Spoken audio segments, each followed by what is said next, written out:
Très bien, bonjour à tous. Je suis Laurent Jolivet, le rédacteur en chef du bulletin de la Société géologique de France. Vous savez qu'il s'appelle maintenant le BSGF Earth Science Bulletin. Je voudrais d'abord nous féliciter tous collectivement de cette excellente initiative consistant à présenter de temps en temps un article où aujourd'hui ça va plutôt être un numéro spécial lors de ce webinaire. Hein. C'est une formule qui rencontre un certain succès dans le cas de Géochronique. Donc, c'est une proposition de la commission aux publications et de la direction de l'ASGF. Je trouve que c'est vraiment une très bonne idée. Alors, quelques mots sur sur le BSGF. Hein. C'est l'ancien bulletin de la Société géologique de France. Donc, comme je le disais, son nom officiel maintenant, c'est BSGF-Earth Science Bulletin. La majeure partie des articles sont en anglais maintenant, mais ça fait déjà pas mal d'années. On peut encore publier en français, bien sûr. La nouveauté, c'est que tous les articles sont en ligne aujourd'hui et que tous les articles sont accessibles gratuitement. Donc, c'est la formule Open Access. Et cette formule semble bien marcher puisque le facteur d'impact du journal augmente régulièrement et donc la visibilité des articles qui sont publiés chez nous augmente de la même façon. Et je crois que la qualité des articles s'est améliorée aussi parce qu'en effet, ça devient un média plus intéressant pour les auteurs. Voilà, on est sur la bonne voie, je pense. Ce qui est très positif aussi, c'est que le bulletin s'est ouvert de manière assez naturelle à beaucoup de disciplines qui étaient très peu représentées autrefois, comme la sismologie par exemple, où on trouve beaucoup plus d'hydrologie, de disciplines qui étaient vraiment assez peu représentées, même la géologie du patrimoine ou des choses comme ça.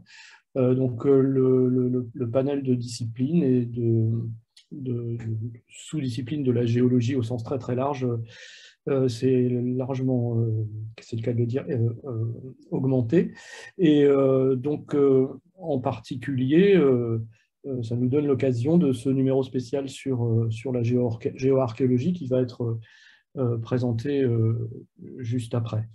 Donc voilà, je fais un appel, hein, c'est un appel à utiliser plus le BSGF comme un bon média pour publier nos recherches. La publication peut aller assez vite. Et la diffusion est, bien sûr, puisqu'on est en open access maintenant, exactement la même que dans tous les autres journaux. Tout est facilement accessible. Donc n'hésitez pas, si vous avez des choses à publier, à passer par le BSGF Earth Science Bulletin. Voilà, donc je vais maintenant passer la parole au responsable de ce numéro spécial géoarchéologie. Qui prend la parole en premier. C'est moi. Voilà. Donc Julien.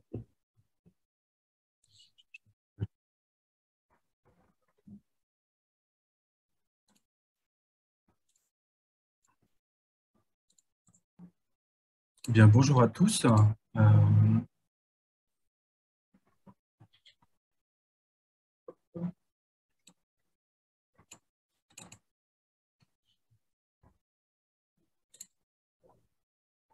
Bonjour à tous. Je ne sais pas si vous voyez mon écran ou pas. Si, oui. Partagé, c'est moi. Alors, donc bonjour, je m'appelle donc Julien Curie, je suis géoarchéologue et donc je suis là pour introduire enfin, à la suite de Laurent, ce webinaire consacré à la géoarchéologie. Donc en premier lieu, je remercie vraiment l'ASGF de mettre en place ces webinaires qui nous permettent de communiquer très simplement sur nos travaux de recherche, sur les travaux de recherche de chacun.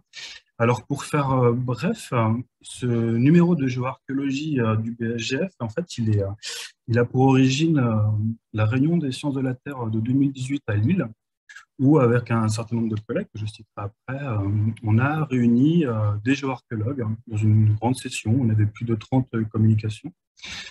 Et en parallèle de la session à la RST, on a proposé à la SGF un numéro spécial géoarchéologie dans le BSGF dont on vient de parler. Et donc, ce numéro du BSGF, vous avez sous les yeux son sommaire, en tout cas son contenu. Donc, il a été, je vais citer mes collègues, bien entendu, Ségolène Van de Velde, qui parlera tout à l'heure, qui est postdoctorante au LSCE et au laboratoire Arscan, Amélie Kikerès, qui est maître de conférence à l'Université de Bourgogne, et Christophe Petit, qui est professeur à l'Université de Paris 1. Donc, on a réuni un certain nombre d'articles dans ce BSGF qui traitent de la géoarchéologie, hein, donc sur des fourchettes chronologiques plutôt diverses à l'échelle des sociétés humaines, bien entendu. On a réuni l'ensemble des articles soumis et reçus, etc., sous trois grands thèmes. D'une part, un premier thème sur l'étude des archives sédimentaires intrasites. On aura un fabuleux exemple tout à l'heure, juste après moi. Un deuxième thème qui vise à retracer la provenance des matériaux retrouvés sur ces sites archéologiques. Et un troisième thème sur l'analyse des paysages et des environnements. Donc l'utilisation des méthodes des géosciences à ces reconstitutions environnementales à l'échelle historique, préhistorique. Donc j'insisterai en fait, simplement, je serai bref, mais j'insisterai sur l'importance que pour la communauté des géoarchéologues de ce bulletin, puisque ça nous a permis de regrouper et d'illustrer en fait la géoarchéologie, l'apport de la géoarchéologie aux sciences actuelles, et puis d'illustrer vraiment et de contextualiser la place de la géoarchéologie dans les géosciences. Se servir des méthodes des géosciences pour répondre à des questions archéologiques, historiques, mais également positionner cette discipline de la géoarchéologie dans les géosciences actuelles. Un dernier mot que je voudrais dire, c'est qu'on a bénéficié en archéologie, en fait, on se groupe en tant que géomorphologue, géologue, en gros géoarchéologue, dans des programmes de recherche, soit en archéologie programmée, mais également en archéologie préventive, ce qui a permis depuis maintenant une bonne dizaine d'années d'accroître en fait nos connaissances de la géoarchéologie, de monter des projets et d'obtenir un certain nombre de résultats sur des coupes stratigraphiques, sur des enregistrements, sur des archives sédimentaires dans des contextes entre guillemets anthropiques. Et donc tout cela est illustré dans ce numéro. Pour ce webinaire, j'avais surtout envie de vous illustrer concrètement par la présence ici, et je remercie mes deux collègues Ségolène Van de Velde et Vincent Olive, illustrer leurs travaux qu'ils ont publiés dans ce numéro et de vous montrer en fait l'apport des géosciences pour l'archéologie, mais également la place de la géoarchéologie dans les géosciences.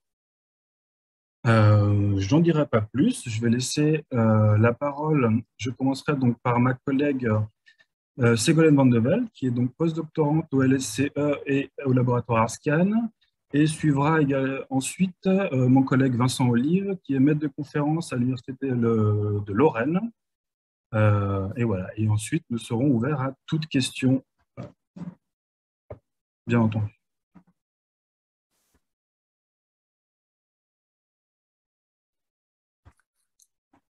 Bonjour à tous. Est-ce que vous voyez bien mon écran? Oui, très bien Ségolène. Super. Alors, merci beaucoup au comité d'organisation d'avoir organisé ce webinaire. On est vraiment très content d'être là pour vous présenter ce numéro spécial et donc quelques exemples ici. Je vais commencer avec une étude donc sur un seul site, sur des encroûtements pariétaux carbonatés. Et donc le titre qui est un peu long et pas très pas forcément le plus explicite ou le plus sexy, c'est donc l'identification du rite manuel de précipitation des carbonates pariétaux pour un calage microchronologique des occupations archéologiques pyrogéniques, donc qui ont laissé où il y a eu du feu. Et donc j'ai fait une étude de cas sur la grotte Mandrin à Mal-à-Taverne dans la Drôme en France. Donc, je vais commencer par quelques mots sur le contexte, sur le site et l'objet d'étude et les questions que je me suis posées et comment les géosciences permettent de nous aider à répondre à ces questions qu'on va se poser en sciences humaines et sociales et auxquelles on ne peut pas répondre si on ne va pas piocher ailleurs et si on ne va pas utiliser d'autres outils. Alors, j'ai travaillé donc sur la grotte Mandrin. Donc, malgré son nom, ce n'est pas vraiment une grotte, hein, c'est un petit abri sous roche qui fait 12 mètres de large et 8 mètres de profondeur, qui est donc au pied d'un éperon rocheux situé en moyenne vallée du Rhône et qui surplombe un bras mort du fleuve, donc avec une situation géographique assez privilégiée dans le paysage, ce qui fait que cet abri va être réoccupé à travers le temps par les Néandertaliens et puis ensuite par Homo sapiens très tôt et puis puis après donc tout le paléolithique. Donc on a des occupations au paléolithique, puis au néolithique et puis aussi aux périodes historiques. Alors, sur ce site, j'ai travaillé donc sur des encroûtements carbonatés de parois qui incluent des traces de suie. Et donc, j'ai fait sur ce site une analyse fuligino-chronologique. Donc, fuligino-chronologique comme dendrochronologie, mais fuligino vient de suie en latin. Donc, j'ai étudié la chronologie de la succession des films de suie. Donc, le principe de la phylogénochronologie, c'est celui-ci. Les humains viennent dans la cavité, ils font du feu et il y a de la suie qui va se déposer sur les parois et sur les concrétions en formation. Donc, ensuite, les humains repartent et les concrétions vont continuer à croître pendant que les humains sont absents et ça va permettre d'enregistrer et de préserver les films de suie. Les humains reviennent plusieurs fois dans la cavité, ils font du feu et à chaque occupation, on a donc un film de suie qui va marquer une occupation, un peu comme un checkpoint. Et donc, on a une succession de films de suie. Alors, donc les encroûtements carbonatés se forment avec la circulation de l'eau dans les microfissures, la percolation, le ruissellement, la condensation, l'évaporation. Et tous ces facteurs, avec le gel et le vent, vont participer aussi à l'usure mécanique des parois. Et moi, c'est ces petits fragments de parois encroûtés qu'on retrouve au sol que j'ai étudiés. Donc, ça ressemble à ça en vrai. Vous avez un seul dépôt de suie visible à l'œil nu. Quand au microscope, on voit en fait une multitude de films de suie très fins et on va pouvoir documenter la succession de ces films de suie grâce à un logiciel informatique qui est issu de la dendrochronologie mais que j'ai adapté à mon objet d'étude. Donc, un film de suie sur la photo correspond à un trait sur le code barre qui correspond au minimum à une occupation.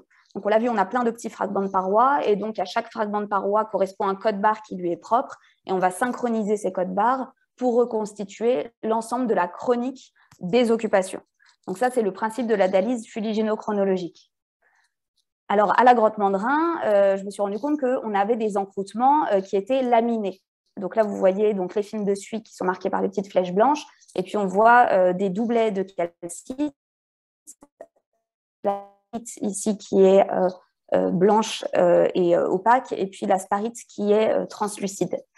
La question, c'est est-ce que ces encroûtements, est-ce que ces doublets, c'est des doublets de calcite annuels ou pas? Parce que si c'est des doublets de calcite annuels, on a vraiment un véritable chronomètre qui va nous permettre de replacer les occupations humaines qui sont marquées par des films de suie dans un calendrier, dans un temps mesuré.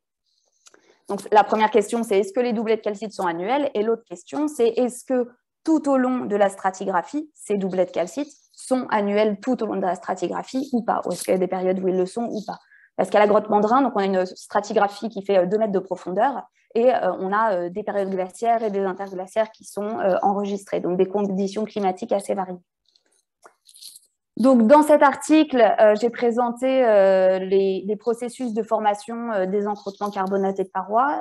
Donc, je vais passer assez rapidement là-dessus. J'ai aussi présenté les facteurs qui vont influencer l'incorporation des éléments traces dans la calcite. Donc, il y a différents facteurs qui vont influencer plus ou moins différents éléments traces.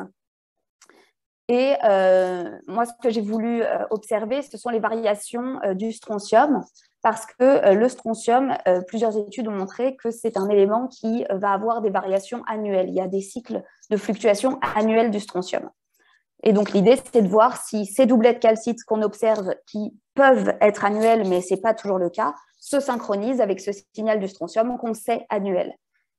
Donc, j'ai fait des analyses par microspectroscopie sur plasma induit par laser avec des collègues du CEA. On va faire ces microdestructifs. On fait une toute petite ablation avec des cratères qui vont faire 2 microns. Et on va observer le spectre d'émission qui va nous permettre de voir donc, les différents éléments et leur quantité. Est-ce que c'est plus ou moins riche en strontium? Donc là, vous avez des lamines riches en strontium. On va avoir donc davantage un pic du strontium qui est plus important. Et quand on a des lamines pauvres en strontium, on a un petit pic. On peut faire des analyses qualitatives en microlipse.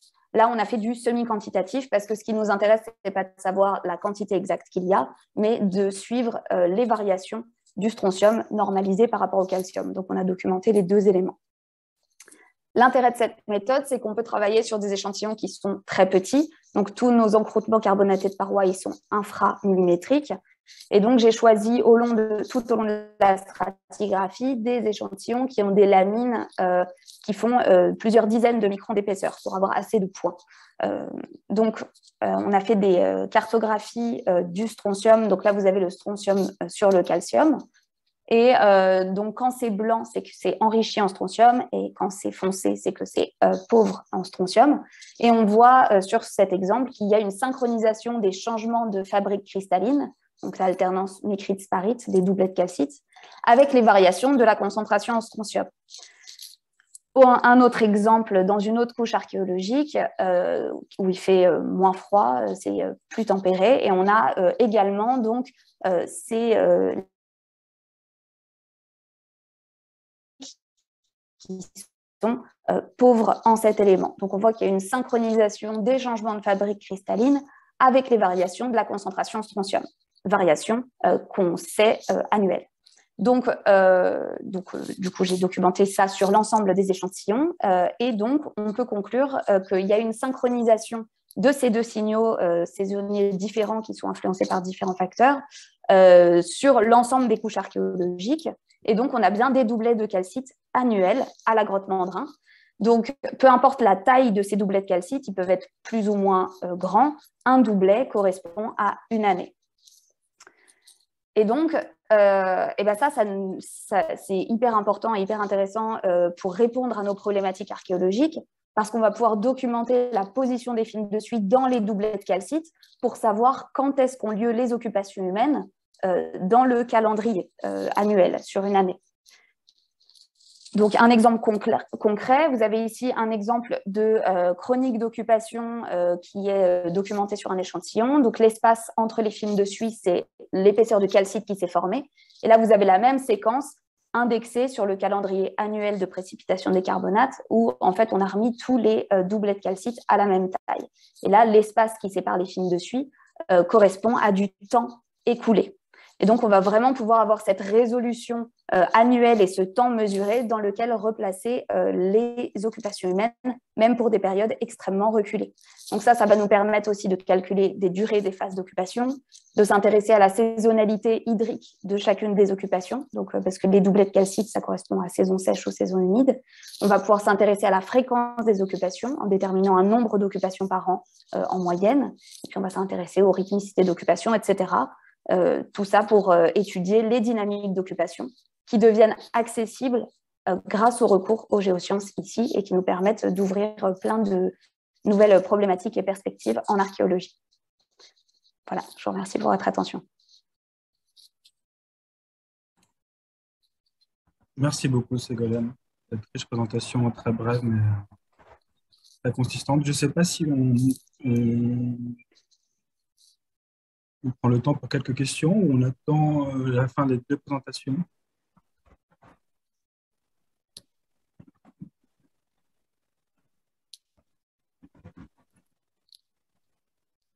Je ne sais pas si Sébastien est encore là. Ouais, comme vous voulez.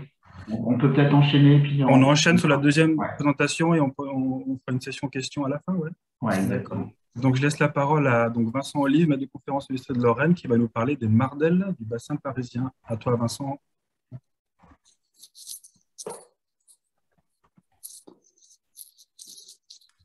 Bonjour à tous, merci d'être présents à ce webinaire.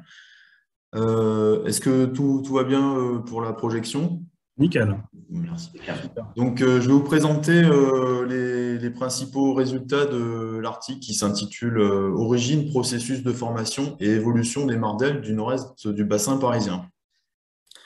Donc, ce travail, bien sûr, c'est un travail d'équipe avec des archéologues et également un collègue archéobotaniste. Donc, c'est pluridisciplinaire.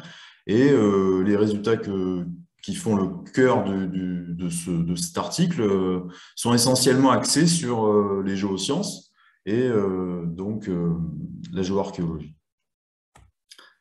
Qu'est-ce qu'une mardelle? Une mardelle, c'est un objet, une dépression fermée qu'on retrouve dans toute l'Europe, mais le terme est très répandu en France, au Luxembourg, en Belgique, et sur tout type de formation géologique. On peut en trouver en forêt, dans les champs, dans les prés. Ici, vous avez une dépression fermée qui est en réalité subcirculaire, hein, mais vous voyez, sous couvert forestier. Et puis, le comblement, ici, vous voyez qu'il est assez peu développé, mais il va être plus développé en fonction de l'environnement, ici, dans un contexte plus agricole. Une mardelle qui fait des mardelles qui peuvent avoir donc des dimensions très variables, pouvant atteindre une centaine de mètres de diamètre.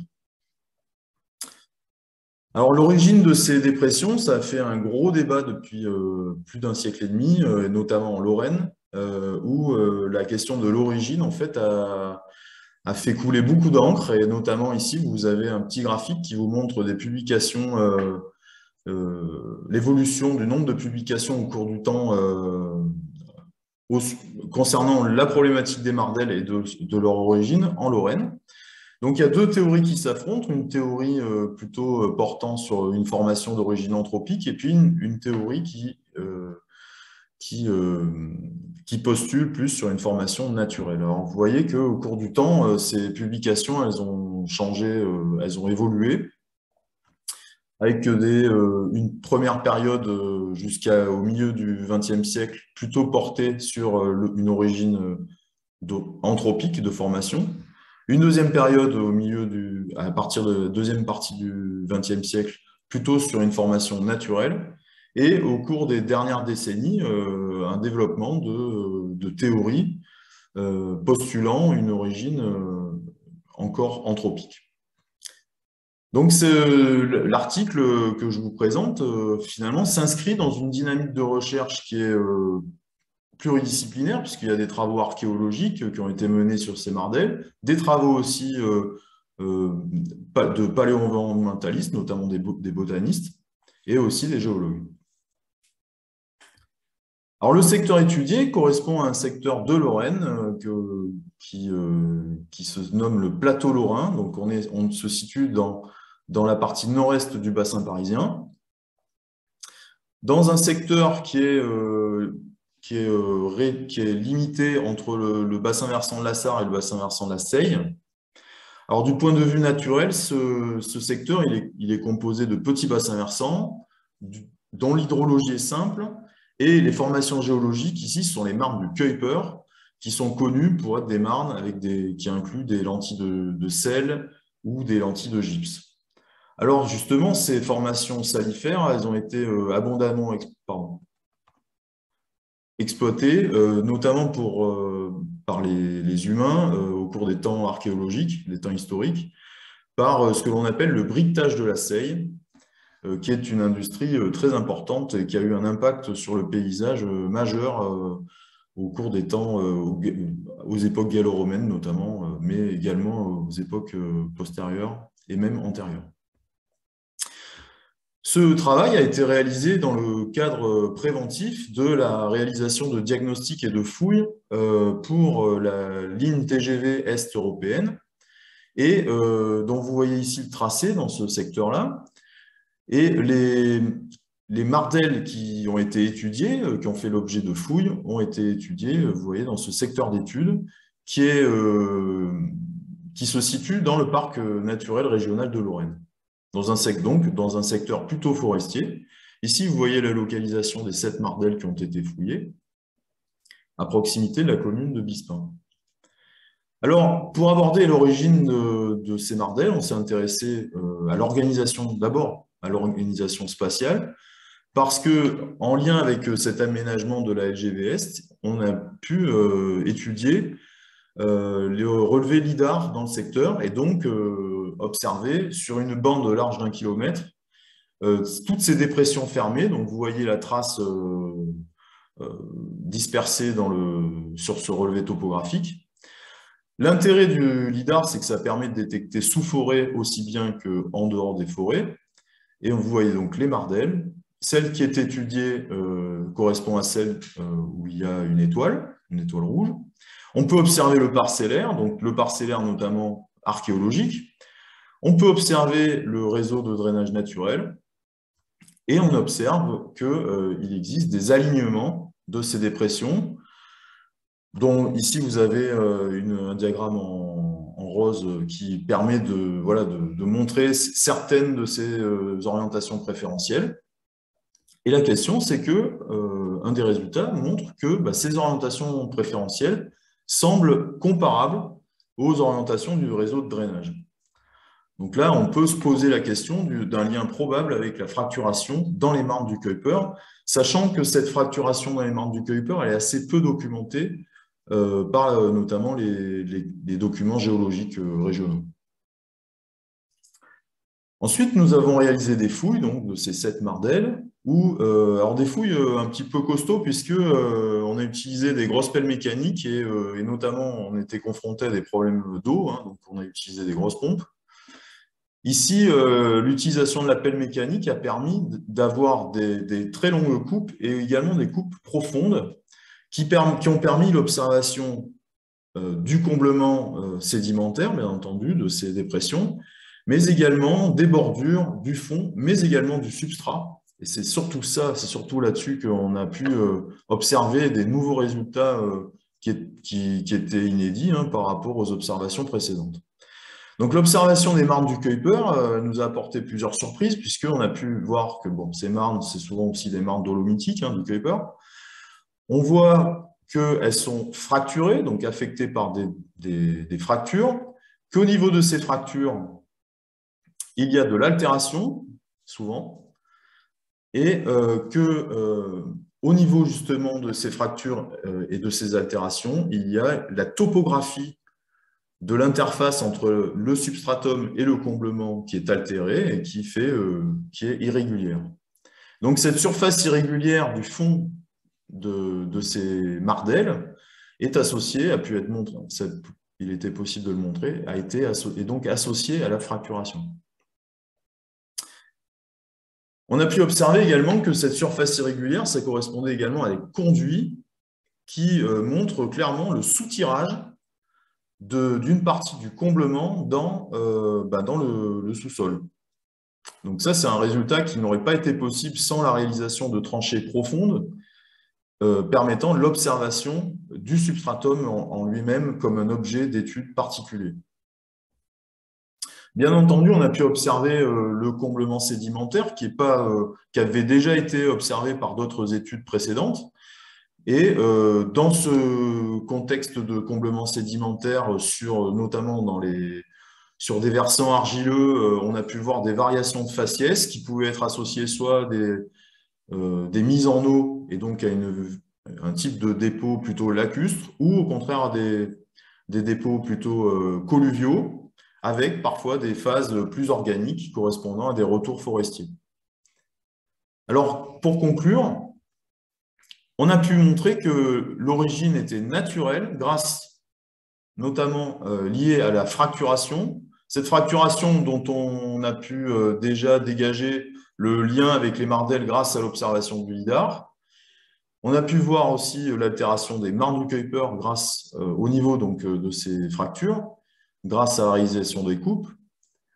Voilà, donc il faut imaginer donc, une dépression qui se forme, avec des marnes qui sont hydratées et qui sont en partie dissoutes.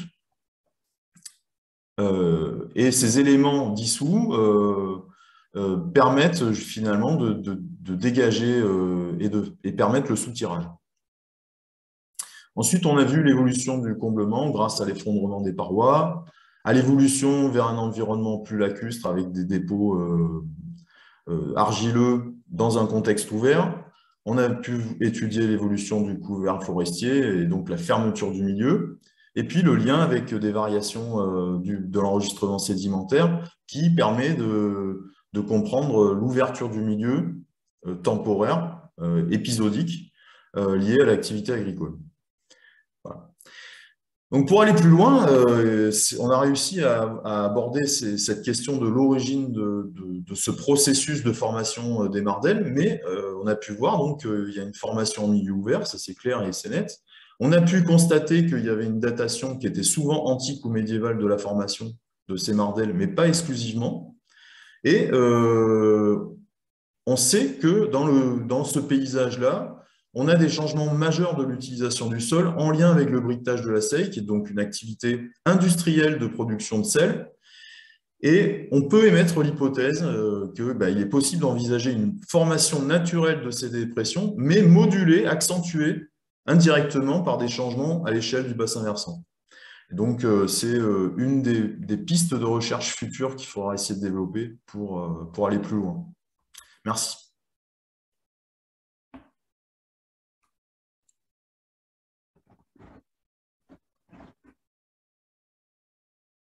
Merci beaucoup, Vincent.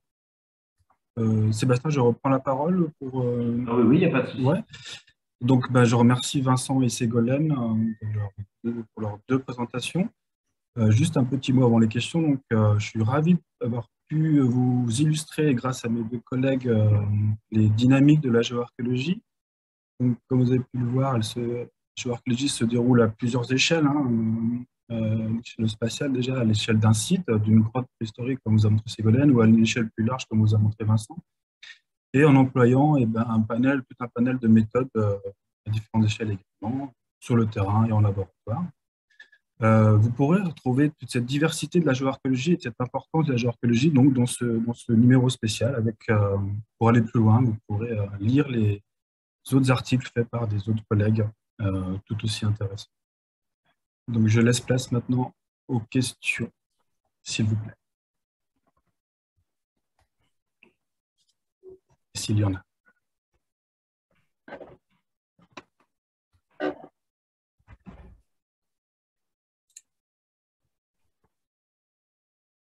Pour l'instant, il n'y a rien sur le fil de discussion qui arrive sur YouTube non plus. On attend un petit peu.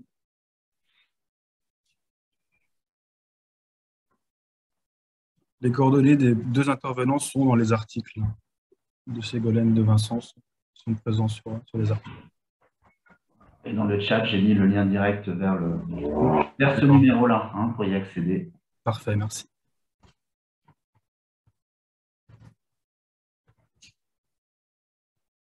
Alors, juste un petit détail, Vincent et Ségolène ont fait une présentation très brève de leurs travaux. Leurs travaux sont beaucoup plus importants que ce qu'ils ont pu montrer.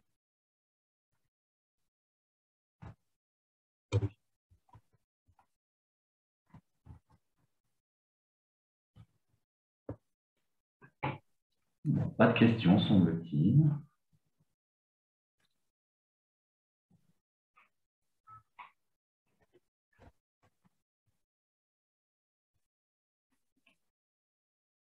Alors, ça peut être une bonne chose ou une mauvaise chose, c'est pas de question. Je ne sais pas trop comment rebondir.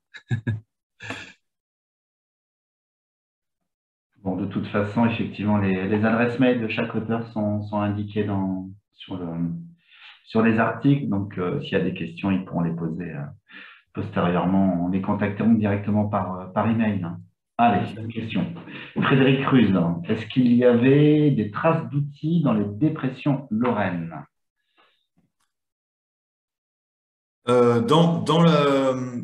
Alors, il y avait des structures parfois qui étaient observées et on a trouvé des outils qui étaient enregistrés dans le comblement sédimentaire. Mais je pense que la question porte particulièrement pour des traces d'outils qui pourraient permettre d'expliquer le creusement. Mais alors, c'était une des hypothèses justement qui avait été proposée que le creusement soit une des hypothèses de formation de ces dépressions. Alors, il se trouve que ces dépressions-là, on a pu voir que les bordures correspondaient à des effondrements de parois. Et le fait d'avoir trouvé des traces de soutirage, en fait, nous permet de considérer que c'est vraiment naturel. Mais c'était effectivement une des hypothèses qui existait initialement. Et donc, on a testé, on a essayé de voir s'il y avait des traces. La plupart des mardelles qu'on a pu observer, pas la plupart, mais une partie en tout cas, avait des vestiges archéologiques qui étaient associés, mais dans des parties du comblement qui n'étaient pas les premiers comblements. Donc plutôt dans des comblements, pas les comblements initiaux. Voilà. Donc les traces, les vestiges archéologiques, on les retrouve plutôt dans le milieu de la séquence sédimentaire, mais pas forcément au début. D'ailleurs, jamais au début. Oui, très bien. Merci Vincent et merci Frédéric pour la question.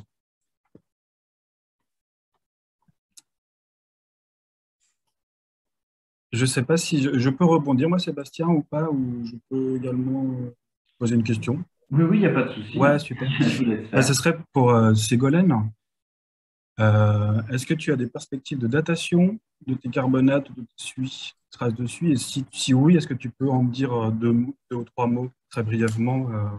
Oui, bah alors justement, l'intérêt de travailler sur ces, on va dire, ces spéléothèmes au sens large, hein, parce que là, c'est vraiment des petits encroûtements, mais on peut faire exactement la même chose sur des spéléothèmes plus classiques, bah, c'est que ce sont des objets qui sont datables. Donc, les concrétions par radiocarbone et par UTH, on peut faire des datations croisées.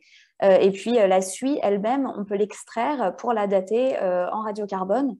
Donc ça, c'est quelque chose que j'ai pu faire. J'ai fait ça à Oxford pendant ma thèse, mais j'ai pu redater de la suie depuis, au LSCE. La difficulté réside en fait vraiment dans l'extraction de la suie et dans la préparation pour pouvoir la dater dans l'ensemble du traitement chimique, parce que c'est des toutes petites particules qui sont extrêmement légères, et donc récupérer la suie, faire les rinçages, etc., c'est un petit peu complexe. C'est-à-dire qu'en gros, on a à peu près le même protocole que pour des charbons, mais on ne peut pas utiliser de filtre, par exemple, parce que les particules de suie passent à travers. Hein. C'est des particules qui sont nanométriques et qui sont agglomérées en micro-agglomérats. Et puis, comme c'est très léger, on est obligé de centrifuger beaucoup et donc de tenir compte de ce temps de centrifugation aussi par rapport aux expositions, aux acides ou aux bases. Quand on arrive donc, il faut quand même prélever assez de calcite fuligineuse pour pouvoir avoir assez de matière à dater. Mais on peut effectivement dater directement cette suie. Les travaux qui ont été faits un peu là-dessus, c'est surtout quand on a en fait des pigments. Par exemple, quand on a des peintures faites à partir de suie qui vont être appliquées sur les parois et qui se retrouvent prisonnières d'encroûtements carbonatés. Là, il y a des travaux, notamment les travaux d'Adelphine Bonneau aussi, qui ont travaillé beaucoup sur une optimisation de ce protocole de préparation de la suie, qui est ensuite aussi un peu à adapter en fonction de chacun des échantillons, parce que en fonction des échantillons, ils ne se comportent pas tout à fait exactement de la même manière. Mais ça fonctionne bien. Ce n'est pas encore fait vraiment en routine, mais les résultats sont très prometteurs. Les résultats sont cohérents avec ce qu'on a archéologiquement. Et on a aussi, alors pas à la grotte Mandrin, mais sur un autre abri sur lequel j'ai travaillé, on a fait des datations croisées sur la suie et sur les carbonates en uranium-thorium qui étaient aussi tout à fait cohérentes. À la grotte Mandrin, ce n'est pas le cas parce qu'on a aussi des phénomènes parfois de dissolution, recristallisation qui font qu'on a un système ouvert et qui fait que les datations uranium-thorium n'ont pas marché sur ces concrétions, en particulier sur ce site-là. Merci Ségolène, c'est très technique mais passionnant et très prometteur. Si je peux rebondir aussi sur Vincent. Vincent, est-ce que ton étude sur les mardelles, tu as des perspectives sur d'autres régions? Tu penses à d'autres régions en France ou dans le monde? Moi je pense que la clé de la compréhension de cette problématique-là, que visiblement il y a beaucoup de gens que ça intéresse dans d'autres pays même, c'est quand même la réalisation de grosses tranchées et sans tellement se poser la question de, voilà, il faut faire une excavation pour pouvoir observer le substratum, pour avoir la géométrie des dépôts aussi, j'en ai pas vraiment parlé, mais la problématique de l'étude des dépôts en 2D et pas simplement par forage, c'est important, je pense, pour comprendre la dynamique de comblement et le lien avec ce qui est autour. Mais pour l'origine, il faut aborder la question avec une tranchée pour voir le substratum. Pour la Lorraine, concernant la Lorraine, parce qu'il y a quand même des vraies questions qui se posent encore, hein, je pense qu'il y a un gros travail de cartographie à mener pour essayer justement de voir les orientations préférentielles des fracturations pour voir le lien qui existe quand même avec la tectonique locale, quoi. Je pense que là-dessus, mais bon, faire des cartes de fracturation dans les marnes, c'est compliqué. Mais à mon avis, il y a quelque chose à voir là-dedans. Peut-être que la cartographie des orientations du réseau de drainage naturel, à mon avis, est une piste intéressante pour la cartographie de tout ce qui est structural en général dans les marnes, notamment du Kuiper. En tout cas, ça reste à explorer. Oui. Très bien. Merci Vincent. Je finirai donc avec Ségolène, sauf s'il y a des questions. Excusez-moi. Non, pas d'autres. Ségolène, donc quelles sont tes prochaines suies à étudier? Quelles grottes futures vas-tu étudier? Alors, ouais, là, penses-tu étudier en fonction de… Il y en a un certain nombre. En fait, ce qui est intéressant, c'est que les problématiques peuvent être très diverses. J'ai fait des petites études assez localisées aussi sur des suies historiques. On peut croiser avec les données historiques. Donc là, c'est assez intéressant aussi de voir qu'est-ce qu'on trouve dans les textes et comment est-ce que ça s'inscrit dans ces archives à haute résolution que sont les spéléothèmes. Et on voit qu'on a des choses tout à fait comparables qui viennent valider cette approche aussi sur les périodes préhistoriques. Et donc là, je travaille sur plusieurs sites en fait en ce moment sur ces questions-là, aussi des sites ornés. La question étant de savoir quelles sont les dynamiques d'occupation de ces sites ornés, qui sont des sites où on sait que ce ne sont pas des sites d'habitat. Donc, c'est assez différent des haltes de chasse ou des campements résidentiels, par exemple. Et la question, c'est est-ce que les dynamiques d'occupation de ces sites ornés, ça va être les mêmes que quand on utilise des sites pour des raisons économiques? Est-ce que leur occupation, elle s'inscrit dans le cycle annuel de nomadisme? Est-ce qu'on y vient une fois par an pendant 10 ans? Est-ce qu'on fait toutes les représentations en une fois et qu'on n'y revient pas avant plusieurs milliers d'années plus tard? Donc, c'est toutes ces questions de temporalité, de mise en place, de construction de ces sites qui peuvent être explorés en fait grâce à l'étude de ces traces de suie qui marquent vraiment les occupations. Donc, du coup, il y a plusieurs sites en cours. Je vais pas faire une liste, mais quelques-uns voilà, en France, quelques-uns en Espagne, quelques-uns au Canada. Quand tu dis historique, est-ce que tu abordes l'époque antique, voire médiévale? Alors, sur ces suies qui peuvent être… Oui, quand je parlais des périodes historiques, donc il y avait période…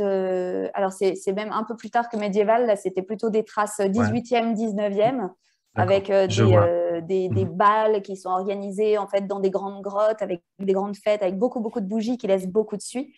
Il y a aussi, en plus récent, on peut aussi voir des traces de suie très récentes liées aux premières explorations archéologiques aussi, qui ont laissé des traces de suie.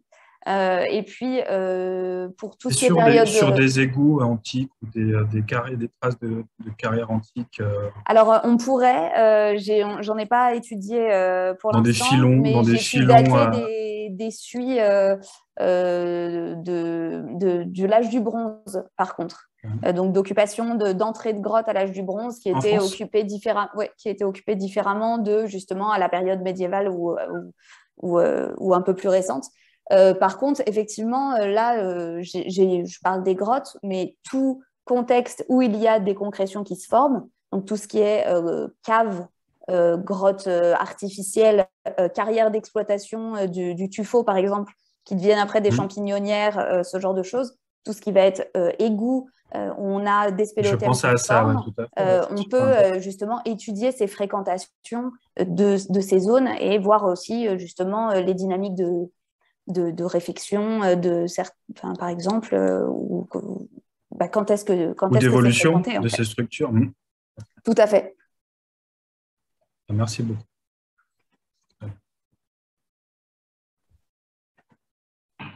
Sébastien, je vous relaisse la main. Je pense qu'on peut clore ce webinaire, voir si Laurent Jolivet veut reprendre la parole pour terminer. Non, j'ai pas grand-chose de particulier à dire. Je trouve que c'est une formule qui fonctionne bien et j'espère qu'on pourra reprendre ça sur d'autres thèmes un peu régulièrement dans l'année. Donc, 3 fois par an, ça serait bien, ou 4 fois par an, ça serait vraiment pas mal. Donc, avec plaisir. Cette nouvelle formule. Et merci à tous d'avoir participé aujourd'hui.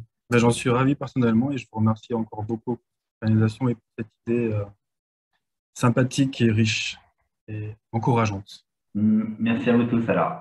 Oui, merci encore à vous. Au revoir. Merci, au revoir à tous. Au revoir.